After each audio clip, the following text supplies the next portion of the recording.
Alright, so in this video we're going to talk about the p-value method, and I think the p-value method is not only a little more intuitive, but it also, I think, tells you a little bit more about what's going on.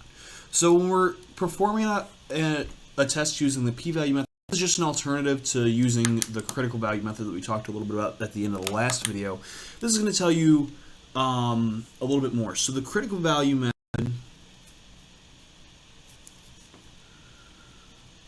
all it's doing is it's telling you if your test statistic is unusual.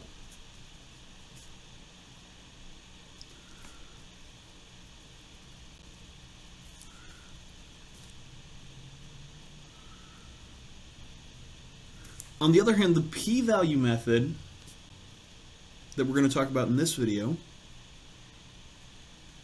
tells you exactly how unusual your test statistic is.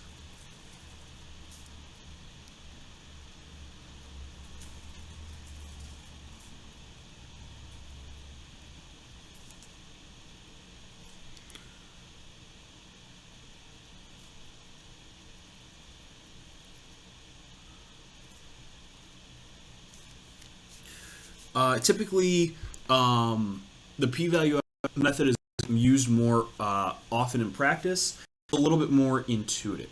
So let's say we've got a test that has h naught equals mu, is mu equals 20, population mean is 20, versus h1 being the alternative, mu is not equal to 20. Our value for the test statistic is going to be negative 2.70. So, right, we've already calculated our test statistic. We want to find our p-value and interpret it. So, if we're looking at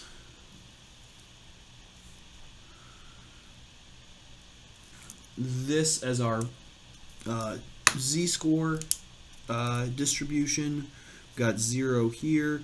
We're going to have 2.7 on one side and negative 2.7 on the other side. So if we're doing this is our alternative hypothesis, we have a two-tailed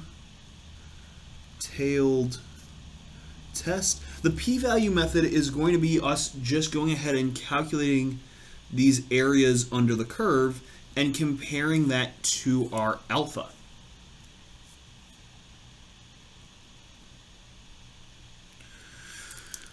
So our p-value in this case is just the area under the curve, so it'll be normal CDF of negative infinity to negative 2.7 with a mean of 0 and a standard deviation of 1. And because we're not only looking at this area under the curve but also this area under the curve, we're going to multiply it by 2. So this times 2 is because we have a two-tailed test. And so this should give us approximately 0.0035 times 2, which would be 0.007. So this is going to be what our p-value is. And so what this says is that if h naught is true, then the probability of observing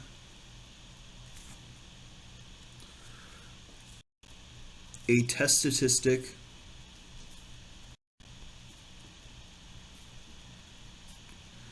of 2.7 or more, or negative 2.7 or less, is 0.007. So what that's telling us then is that we only have a probability of 0.7% if the null hypothesis is true. So this is something that we'd be considering unusual. So smaller p-values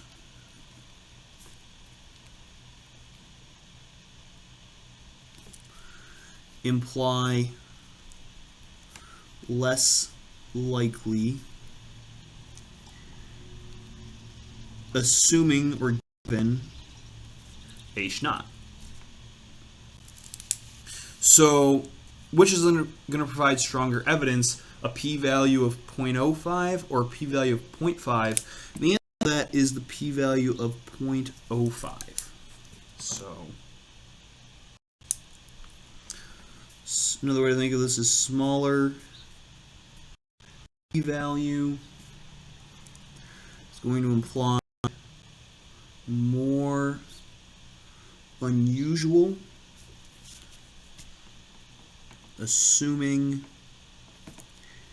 H naught is true, which is going to imply stronger evidence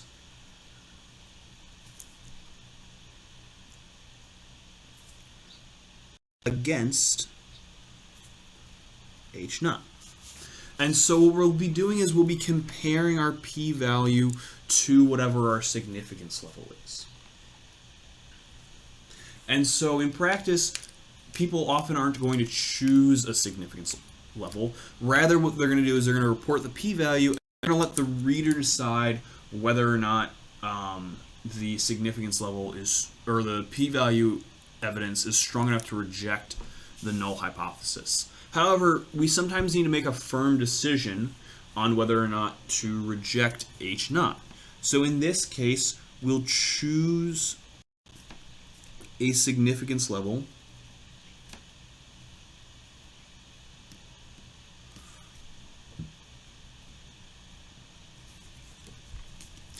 before performing the test.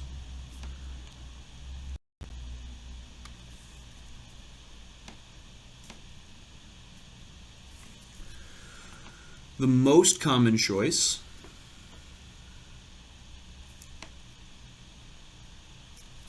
is letting our alpha, our significance level, be 0.05.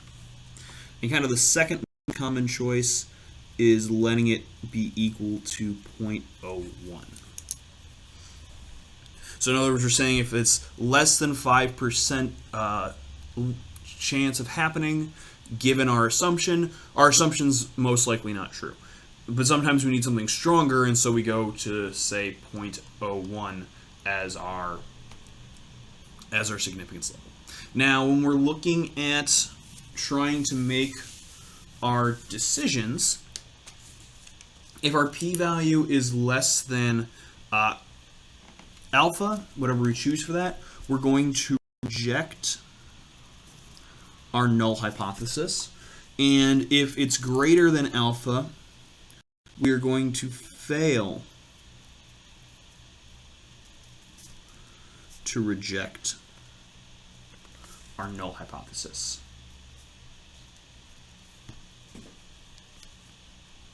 And so there are kind of a couple of different ways of saying this. If we're rejecting, we say H naught is rejected at the alpha level, or we can say that the result is statistically significant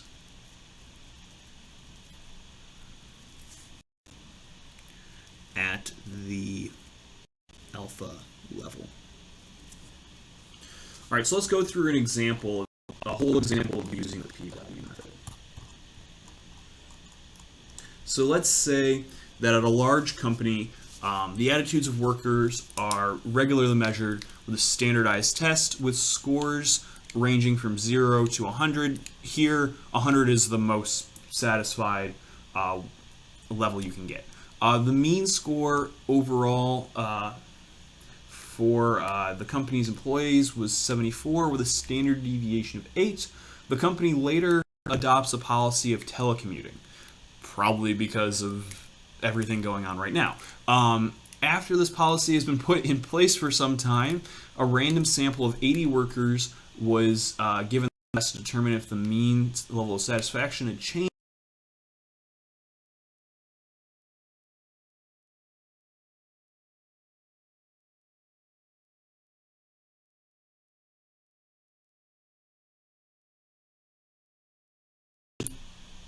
our significance level is going to be 0.05.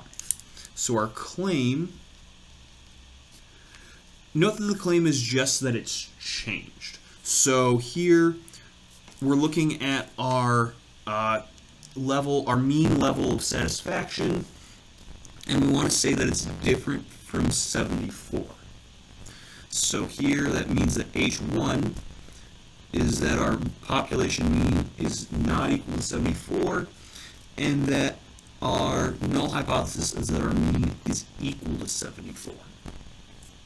So then looking at the information we have from our sample, we know that N equals 80, so we're set a sample of 80 workers.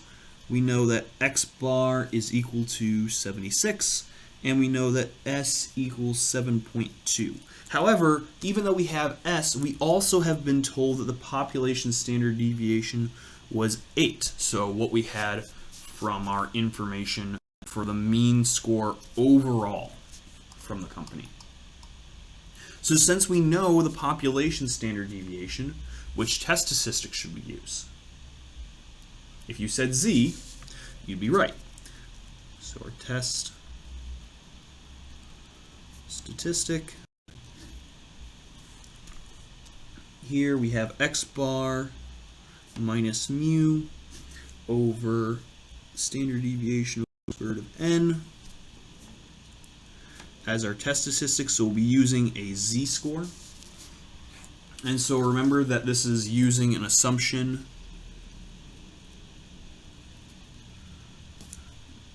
that N is greater than 30, which is true. We have that, so we're good to go. So if we want to find our test statistic, we have 76 minus 74 over 8 over the square root of 80, which is going to be approximately 2.236. So that'll be our value that we're using. We want to go ahead and find our p-value. So note that if you're comparing the critical value method to the p-value method, so far everything's been the same up until this point. So if we're looking at our p-value, note that we have, because of our null hypothesis or our alternative hypothesis, a two-tailed test. So we're looking at our z-scores, and since we are two-tailed, we want the area to the left of the negative of this value and to the right of this value. And so all we need to do is find the area to the right of 2.236 and multiply it by 2. So here we have our p-value is going to be equal to normal CDF of 2.236 to infinity, the mean of 0 and a standard deviation of 1, and we'll be multiplying that by 2. Remember, we're multiplying by 2 because it's a two-tailed test. If we only were looking at one tail, we wouldn't multiply by 2. But since it's two-tail, we multiply by 2, so we get 0.0126 times 2,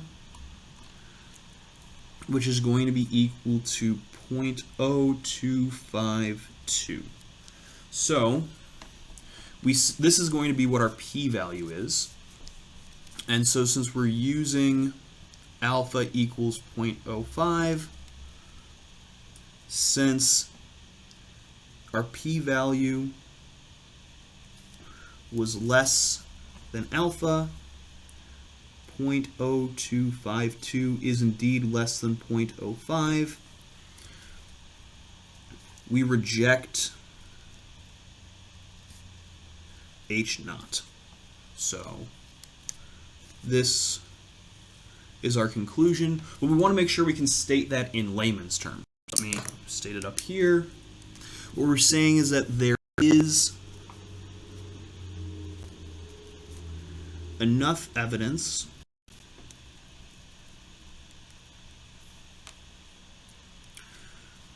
to conclude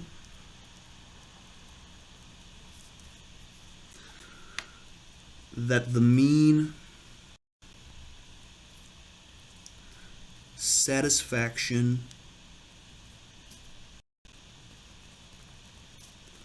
level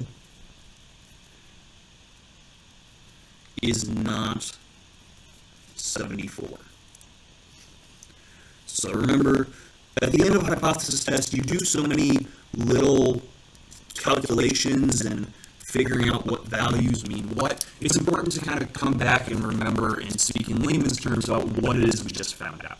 So the thing we just found out was that this test we have for this company, we no longer have kind of the same, we don't think we have the same population average anymore for the company. We think that after this new policy has happened, maybe there's some other things going on as well. Based on our sample, I think it's changed in some way, shape, or form. And so this would kind of lead us to believe that maybe we should go ahead and perform another test of everybody overall to recalculate what that average is and see what it's become now. Note that we didn't say that we were specifically greater than. We just wanted to know if this was enough to assume that it changed in some way, shape, or form. So notice that when we did our calculation, we multiplied our value by 2. If we were only doing a one-tailed test, we would not have done this multiplication. Instead, what we would have done is we would just looked at 0.0126 and compared that to alpha. So if we do a two-tailed test, we're making it harder to reject our null hypothesis because we're basically increasing the probability, the likelihood of getting our samples results. And so it's harder to reject a two-tail, and so since we ended up rejecting this, we're pretty sure that our average has changed. We're not necessarily saying it's greater. It could be. Our evidence would suggest it probably is, but this is enough for us to say we probably should redo our test. All right, so we maybe should talk about how this relates to confidence intervals. So a confidence interval contains all the values that are plausible at a particular level, maybe we should say of alpha, so particular significance level. So a hypothesis test, let me put some stuff under this again. A hypothesis test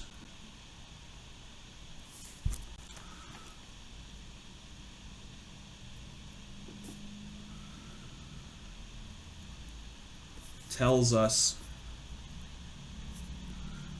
precisely how plausible a particular sample is.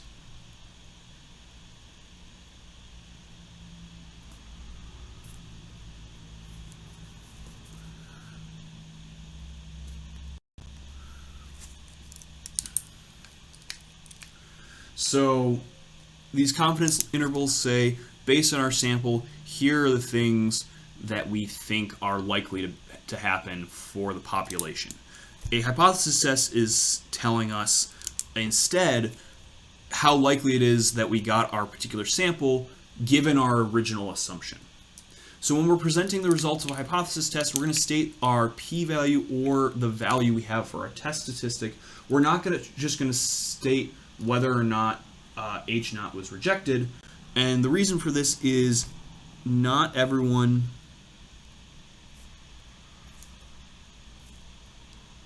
may agree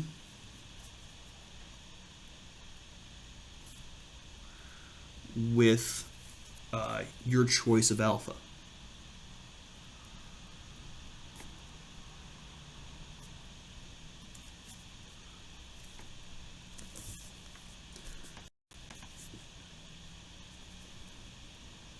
You know, there's a big difference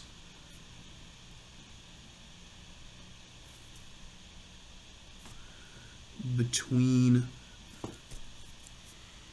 a p-value that is barely small enough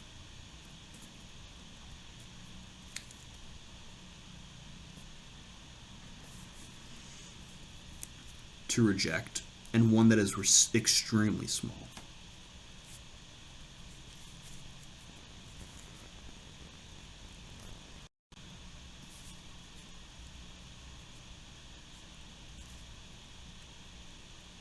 So if we just tell them whether or not we reject, what they don't know is whether or not we just kind of barely made it over our threshold, or if we found something that had a probability of almost 0. And if we just barely make it over the threshold, if they don't agree with our significance level, and we just said we rejected, then they don't know whether or not they also would agree with our assumption of rejection. But if we have a very, very small level, significance level, or a very, very small p-value, then they can on their own say, okay, yeah, well, that's still unlikely. So just kind of to wrap this video up, I want to kind of refresh and talk about what our test statistics are for our hypothesis tests that we're using, and kind of re-verify what our assumptions are. So if we're making a hypothesis test for a population mean with our standard deviation known, I'm going to kind of highlight that that's the thing here. Our test statistic is x bar minus mu over the standard deviation for the population with this divided by the square root of n, and this is a z-score. So we use the normal distribution with a mean of 0, standard deviation of 1, and our assumptions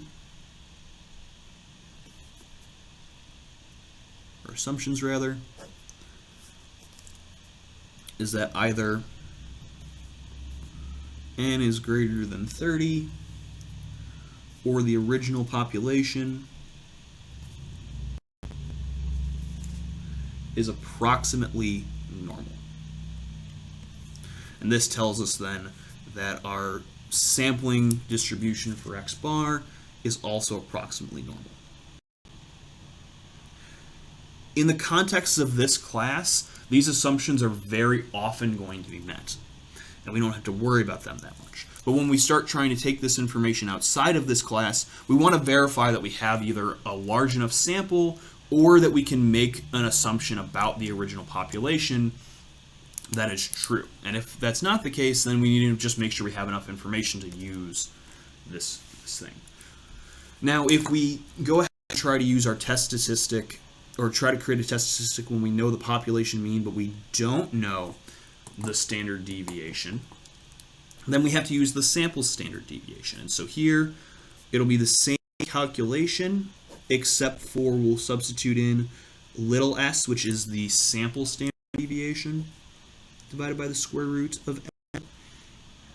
And this, remember, is the student's t distribution that we have to use. And this has the same assumptions as the first one. So this has the same assumptions as these.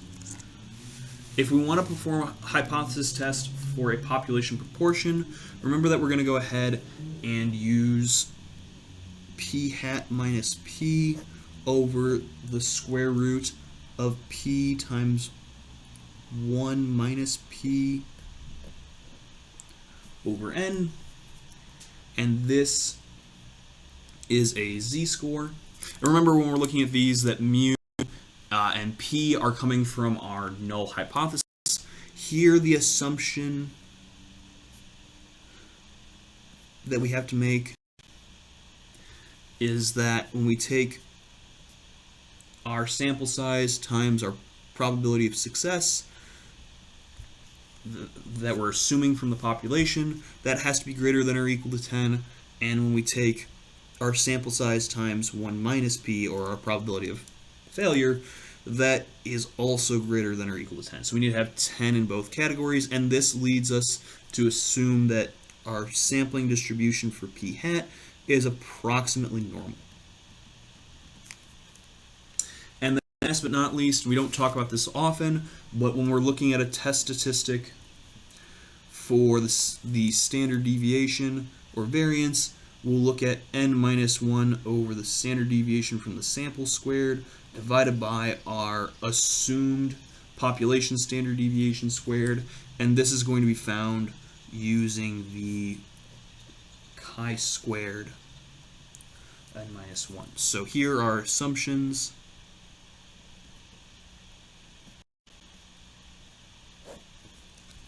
Is that the original population